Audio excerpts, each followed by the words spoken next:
Magandang araw mga kaibigan! Maligayang pagbabalik sa aking channel.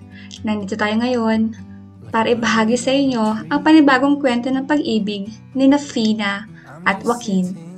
Pero bago tayo magsimula, huwag niyong kalimutan pindutin ang subscribe, like at bell icon para updated ka sa bawat uploads ko. Kaibigan, ating tunghayan ang pagpapatuloy ng ating kwento. Narito ang ika-18 kabanata. Matapos ang tawag na tanggap ko, ay tuluyan na hindi ako dinalaw ng antok. Kung sa bagay, ay hindi naman talaga ako inaantok. Lalo na at halos maghapon na rin akong nakatulog. Napakuyom ang kamao ko nang maalala ang tagpo bago ang insidente ng pagkakabaril sa akin. Alam ko na marami akong kalaban at bawat minuto ay nakabaon na sa hukay ang isang paa ko. Pero hindi ko inaasahan na maaambos ako dahil wala sa paligid ko ang atensyon ko. Ilang araw na kasi akong distracted at kahit nasaan ako ay malimit ginugulo ako ng mga bagay na laman ng isipan ko. Napangisi ako. Marami talaga ang may gustong patayin ako. Pero kahit nasugatan nila ako, ay hindi sila nagtagumpay. Dahil kahit kailan, hindi nila ako basta mapapabagsak. Alam ko na may espiya at mga taong nakasunod sa bawat kilos ko. Mga taong handang sunggaban ako kapag nakakita ng pagkakataon, gaya na lamang na nangyari sa akin 2 gabi na ang nakakaraan. Napailing ako na masulyapan ko ang babaeng laging gumugulo sa isipan ko. Alam ko na mahimbing na siya natutulog dahil naririnig ko ang mayat-mayang ungol nito na tila nananaginip. Dahan-dahan akong bumangon para lapitan at tingnan ito. Alam ko na malaki ang sofa at kasya siya rito, kaya komportable rin naman siya. Pero sa likod pala itong matulog ay talo pa nitong nagkikipaglaban dahil mayat-maya kung sipain nito ang gilid ng sofa, kinahigaan nito. Naupo ako sa single cup na kaharap nito at pinagmasdan nito. Tinitigan ko ang buong mukha nito at hindi ko pinalampas ang bawat detalye. Kapareho ng kung paano ito nakahulma at memoryado ng isipan ko. Ilang linggo na akong ginugulo ng mukhang ito dahil bigla na lang siyang lumilitaw sa balintataw ko kahit nasaan ako. Bagay na nagpapagulo sa sistema ko dahil kahit kailan hindi ko pa naranasan ang ganito. Lalo na at napasok nito pati ang pinakasulok ng bahagi ng isipan ko. Napabuntong hininga ako. Mula sa bawat detalye ng katawan niya, maging sa tindig at mukha ay alam ko na si Caroline siya. Wala akong makitang pagkakaiba maliban na lamang kung paano kumilos ito at magsalita. Masyado itong mahinhin at mahiyain. Bagay na malaki ang pagkakaiba sa Caroline na kilala ko. Dahil free spirit woman siya, full of confidence at outgoing. Alam ko na dahil yon sa lifestyle nito bilang isang sikat na modelo at anak ng isa sa pinakamayamang business tycoon dito sa bansa. Spoiled at walang pakialam sa mundo ang Caroline na kilala ko. Malayo sa Caroline na kaharap ko. Malaki ang pagkakaiba nila. Dahil sanay sa gawaing bahay ang Caroline na narito at napatunayan ko yon sa lahat ng inutos ko rito. Wala akong naririnig na kahit anong reklamo mula sa kanya, kahit gaano pa kabigat ang trabahong pinagawa ko. Tahimik nitong sinunod ang lahat kahit pa may pagkatalisa ang isang ito at ganun-ganun na lang kung sagutin ako. Sa 2 buwan na kasama ko ito at nakabantay sa bawat kilos nito, ay masasabi kong hindi ako dinadaya ng mga mata ko dahil si Caroline ang nasa harap ko, pero nagbabago yon tuwing kasama ko siya dahil malinaw na nakita ko ang malaking pagkakaiba mula sa kilos at pananalita nila. Sosyal at Inglesera ang Caroline na girlfriend ni Kala, habang itong babaeng kaharap ko ay may punto pa ang Tagalog kung magsalita. Malas ko pa at nagsasalita ito ng ibang lingwahe na pang ibang mundo. Dahil wala naman akong maintindihan, pero pakiramdam ko ay minumura ako dahil sa talim ng mga mata nito. Kaya naman, laking tuwa kong galitin ito dahil wala itong kontrol sa sarili at talagang lumalaban na parang isang malaking tigre.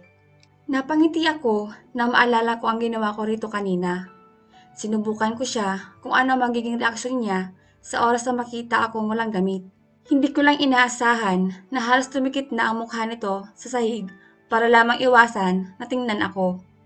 Bagay na pinatakhan ko dahil hindi ganito ang ugali ng isang Caroline Gomez. Bilang modelo, sana itong makakita ng katawan at lalo sa naibilad ang katawan. Malayong malayo sa babaeng kaharap ko, na kulang na lang ay balutin ang sarili at pipiliin na isuot ang mga damit ni Yaya Mohana para balutin ang katawan. Nahigit ko ang hininga ko nang gumalaw ito at tumaas ang pangitaas ng damit na suot nito. Kaya nalantad sa mga mata ko ang makinis na balat sa tiyan nito. Oo nga, at hindi siya kasing puti ni Caroline dahil mukhang nilaklak na yata ng isang yon ang luta, pero mas attractive sa paningin ko ang Caroline na kaharap ko. Tama lang ang kulay niya. Akala ko ay nagputan ito ng balat sa katawan, kaya nag-iba ang kulay ng mukha at katawan nito. Pero habang tumatagal ay nagkakaideya ako, lalo na at hindi naman nagbabago ang kulay nito. Lalapitan ko sana ito para hilahin ng damit, dahil hindi maganda ang dating sa akin na makita siyang ganito. Pero dahil gumalaw na naman ito at namanutot na nakahiga, patalikod sa akin habang nakalilis ang maluwag na t-shirt na suot niya at napaupo ulit ako kasabay ng mariing pumikit ang mga mata ko. Malinaw na malinaw pa kasi sa memorya ko kung paano ko ito pinagnasaan ng gabing pinasok ko ito sa kwarto. Bala ko sana itong kumprontahin kung anong ginawa sa akin dahil kahit anong gawin ko ay hindi siya mawala sa sistema ko. Kaya uminom ako matapos ang tagpo namin sa hapagkainan para ma-relax ang isip at katawan ko. Pero hindi ko inaasahan na mapapasukan ko itong naliligo. Fuck! Kung gising lang si Kala, ay baka mapatay ako nito dahil sa ginawa ko kay Caroline ng gabing yon. Hindi ko kasi napigilan ang sarili ko matapos akong iwanan ito sa dining area para talikuran ako at walang pakialam kahit na inaakit ko. Ang resulta tuloy, ako ang nag-init at halos mabaliw ako nang mawala ito sa paningin ko. Para akong asong ulol ng gabing yon. Ang resulta, dahil hindi ako makatiis, ay pinasok ko ito sa kwartong tinutuluyan nito para parusahan ito dahil pakiramdam ko ay may kung anong ginagawa ito para perapan ako. Lalong hindi ako nakapagpigil nang lumabas itong nakatapis lamang ng puting tuwalya. Hindi lang katawan ko ang nanigas dahil mabilis ang naging reaksyon ng alaga ko, dahilan para sumikip ng husto ang jogger na suot ko. Dahil sa hindi ko na makontrol ang pagnanasa na nararamdaman ko, ay sinibasid ko ito ng halik. Gigil na pinagsasawa ko ang sarili ko sa katawan nito, habang para itong tuod na nakatayo sa harap ko, habang daig ko pa ang gutom na liyod kung paano ko sunggaban ito. Isang bagay ang narealize ko, hindi marunong ang babaeng nilalapa ko. Pero natatalo ang isip ko dahil nakita ko kung paano mag-make out ang kapatid ko sa kwarto. Nitong araw na aksidente ko itong napasukan na kasama si Caroline. Sa sobrang excitement yata ni Kala noon ay hindi nag-abalang ilak ang pintuan. Patuloy akong nanonood ng live porn sa araw na yon. Kung hindi pa ako tumikhim ay malabong maghiwalay ang dalawa. Dahil kita ko na halos paubos na ang damit sa katawan ng dalawang napasukan ko. Iba rin ang reaksyon ng katawan ko tuwing malapit sa akin ang Caroline na kasama ko kaysa sa Caroline na girlfriend ni Kala. Sa ilang ulit na pagkikita namin noon ay wala akong nakapa at naramdaman na kahit anong atraksyon para dito, taliwas sa Caroline na kasama ko. Dahil tingin pa lang na magandang mata nito ay may matigas na agad na bahagi sa katawan ko. Shit, ayaw kong mag-isip na kung ano-ano, lalo pa at malinaw na nakita ko ang katawan nito. Kahit kailan ay hindi ko nakitang nag-ehersisyo ito, gaya ng malimit na reklamo ni Kala. Noon na halos sa gym na umano tumira ang girlfriend niya. Wala rin itong kontrol sa pagkain, nakala mo Lagi ay huling kain na nito dahil sa bilis kumain at tila dadambahan na ng pusa ang laman ng plato. Nakaka-amaze po lang pagmasdan ang babaeng walang arte sa katawan. Simple pero maganda at napakalakas ng dating. Hindi na kailangan ng makapal na makeup para lumabas dahil walang pakialam ito sa mundo. Bagay na malayong malayo sa Caroline na girlfriend ni Kala.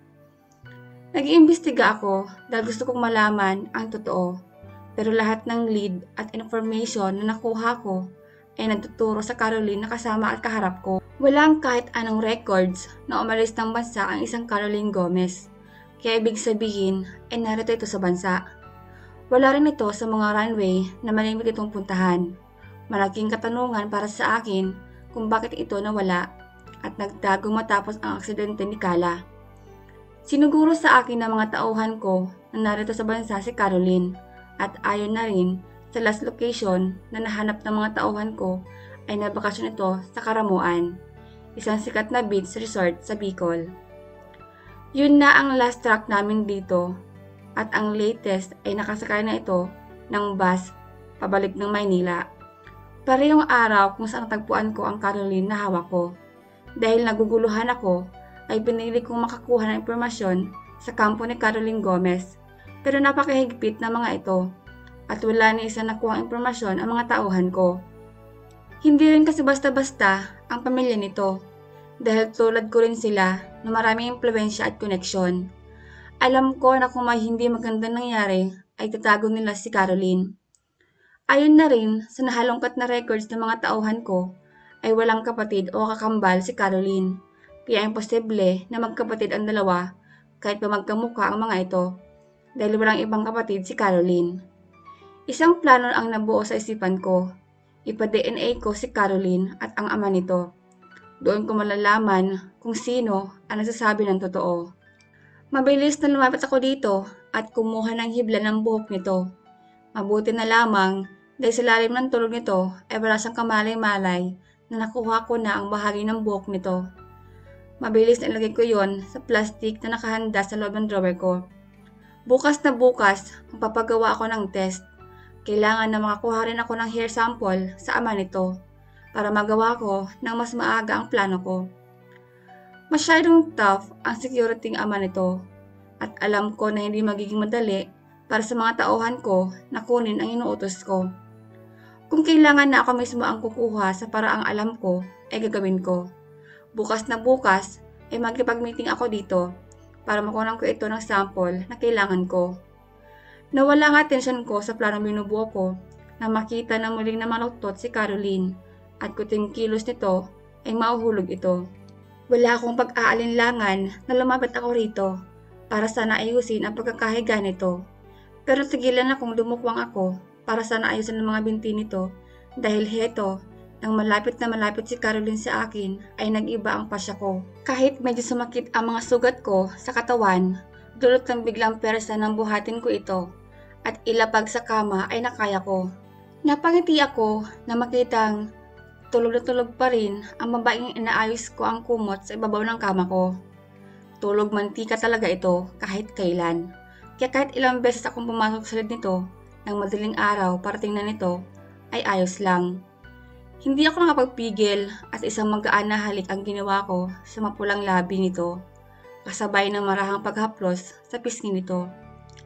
How I wish nakilala ko siya sa ibang paraan. Alam ko na hindi maganda ang impresyon niya sa akin dahil kita ko kung paano siya magtanim ng galit sa akin. Hindi man siya magsasalita, ay nakita ko sa mga mata niya kung paano ako tingnan nito ng masama. Napailing ako na maalala ko ang tagpong sinabi nito sa mismong pagbumukha ko na kahit kailan hindi ako gustuhin na makilala ako ng araw na balikan ko ito sa basement kung saan ko siya ikinulong. Alam ko kasi na kapag hindi ko ginawa yon, ay susubukan niyang takasan ako at baka sa susunod ay magtagumpay siya ay muli na naman akong babalik sa dati na naghahanap sa kanya. Naguguluhan ako sa nararamdaman ko para dito. A part of me, naroon ang galit ko sa tuwing nakita ko ito dahil naisip ko ang kapatid ko. Pero may bahagi rin sa isip ko na pinilit na sinisiksik sa isipan ko na mali ang ginagawa ko. Matapos na magsawa ako, kakatitig dito, ay agad na umilalim ako sa makapal na comforter sa ibabaw ng kama ko. At mabilis na pinulupot ang kaliwang braso ko sa baywang nito. Sabay kabig sa ulo niya para mapalapit sa akin ang gusto. Hindi ko alam kung ano ang kahinatnan ng gagawin ko, pero umasa ako na tama ang hinala ko na hindi siya si Caroline at ibang tao siya. Sa pagkakataon kasi na ito ay hindi ko alam kung paano ko harapin si Kala. Oras na magising siya at nalaman kung ano ang ginawa ko kay Caroline. Lalo na at alam na alam ko kung gaano ka-obsess ang kapatid ko dito. Paano na lang kung malaman niya na hindi ko lang nakatabi ang ganito sa kama ang babaeng mahal niya, kundi muntik ko nang makuha ang bagay na dati ay kanya lang. Alam ko kasi na kung hindi nagpigil si Caroline noon, ay nakuha ko ito. Ramdam ko ang kagustuhan ng katawan nito, pero nanay ang isip nito at nagawang pigilan ang dapat sana maganap sa amin. Lihim na naggingit-git ang kalooban ko ng gabing yon. Kung mahal na mahal niya naman pala si Kala at hindi niya kayang bumigay sa akin o kahit tugunin man lang ang mga halik ko, ay bakit iniwan niya ito? Hindi ko tuloy na maiwasan na hindi ito tanungin, pero mas lalo lang akong naguluhan sa sagot nito at ipinagdiinan na hindi siya si Caroline. Posible kayang may nangyari dito at nagkaroon siya ng amnesia, kaya wala siyang maalala? Pero bakit kay Kala siya tumakbo matapos ang pangyayari sa loob ng kwarto ko? Posible rin na nagkukunwari siya. Pero bakit? Anong dahilan niya?